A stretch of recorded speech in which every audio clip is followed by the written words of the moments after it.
नारायण नारायण. या मुनिवर या.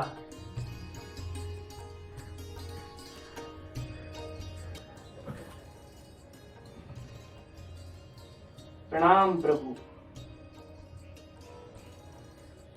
प्रणाम. अयोध्येला निघण्याची तयारी झाली प्रभू? अगदीच. आम्ही तर आतुर आहोत अयोध्येला परत जाण्यासाठी. मुळात एक पत्र आलं आहे धरतीवरून, ते जरा जास्त अर्जंट होतं म्हणून तुमच्यापर्यंत पोहोचवावं म्हटलं. जरूर जरूर. स्थानापन्न व्हा. मी वाचायला सुरू करू? हो अवश्य.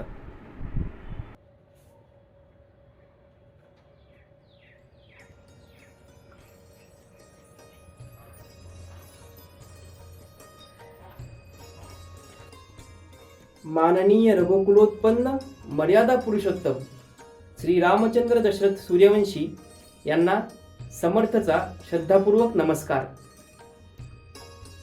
तसं तर लिहायला उशीरच झालाय, पण नारदजी कुरिअर्स प्रायव्हेट लिमिटेड वर विश्वास होता की पत्र वेळेवर पोहोचेल.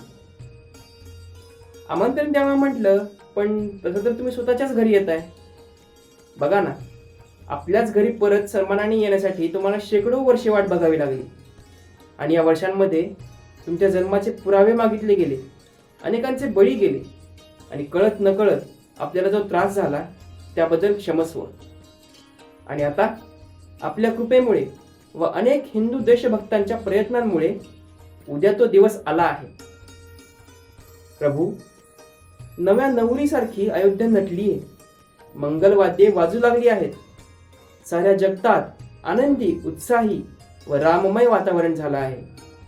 कारण 22 जानेवारी 2024 या ऐतिहासिक दिनी तुम्ही पुन्हा एकदा अयोध्येत विराजमान होत आहे, आणि असत्यावर नेहमी सत्याचाच विजय होतो हे पुन्हा एकदा सिद्ध होणार आहे.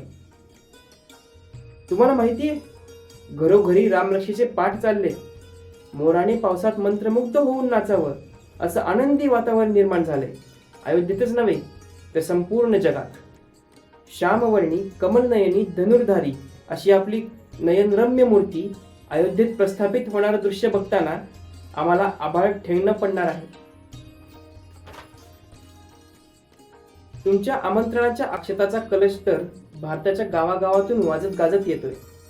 कबीराप्रमाणे प्रत्येक भारतीय तुमच्यासाठी शेला मिळतोय. तो पांघरल्यावर तुम्हाला प्रत्येकाचा मायेचा हात जाणवेल. बरं, लोकाभिरामम रणरंग धीरम राजीव नेत्रम रघुवंशनाथम कारुण्य रूपम करुणाकरंतम श्रीरामचंद्रम शरणम प्रपद्ये अशी रामवंदना भारताच्या प्रत्येक कानाकोपऱ्यातून ऐकू येते. व रामरायांना शरण जाण्यासाठी सर्वजण आसुसलेले आहेत. शबरीची उष्टी बोरं खाणारा, वडिलांच्या वचनासाठी 14 वर्षे वनवास भोगणारा, रावणाचा वध करून असत्यावर नेहमी सत्याचा विजय होतो हे सांगणारा रामलला परत अयोध्येत विराजमान होणार आहे. या निमित्ताने सर्वत्र एकात्मतेची गुढी, सत्याची विजयादशमी आणि आनंदाची व चैतन्याची दिवाळी साजरी होते. प्रभू, तुम्ही तर फक्त निमित्त आहात. केवळ तुमच्यामुळे माणसं अधिक जवळ येत आहेत. कितीही झालं तरी भारतवर्षाचे तुम्ही अभिमान आहात. तुमच्यामुळेच आज समाज बांधणी होते, आणि कलियुगात हे फार महत्वाचं आहे. या अभूतपूर्व सोहळ्यासाठी गंगाजलाने भरलेल्या घागरी, 4ही वेदांचे चौरंग, 6 शास्त्र, 18 पुराणे आणि सद्विचारांच्या पायघड्या सज्ज आहेत. पौष महिन्यातही जणू चैत्राचीच पालवी फुटली आहे. सर्व सणांचं चैतन्य मिळून 22 जानेवारी हा जागतिक सण धूमधडाक्यात साजरा होणार आहे. देवा, लवकर या. भारताला यशाचे शिखर गाठण्यासाठी, परत रामराज्य निर्माण करण्यासाठी, वाईट प्रवृत्तीवर मात करून सद्विचार, विवेकबुद्धी यांचा प्रसार करण्यासाठी डोक्यावर सदैव तुमचा आशीर्वाद हवा आहे. सौ सीतामाईंना सुद्धा सांगा, तुम्हालाही वामांगी नटून बसायचं आहे. लक्ष्मण, भरत, शत्रुघ्न यांनाही सांगा अगत्यपूर्वक यायचं आहे. मारुती राया तर केव्हाच तयार होऊन बसलेत.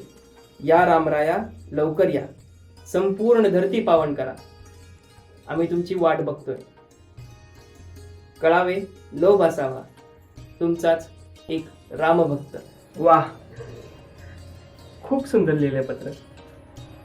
याचं प्रत्युत्तर नक्की द्यायचंय बरं का आपल्याला. नक्कीच प्रभू, मी सांगेन तुम्हाला. चला, मी येतो. मला आज्ञा द्या.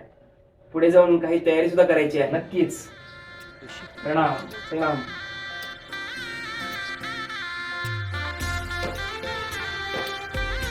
भारतवासियांनो, ज्या दिवसाची मी गेल्या 500 वर्षांपासून वाट बघतोय, तो दिवस आज आलाय.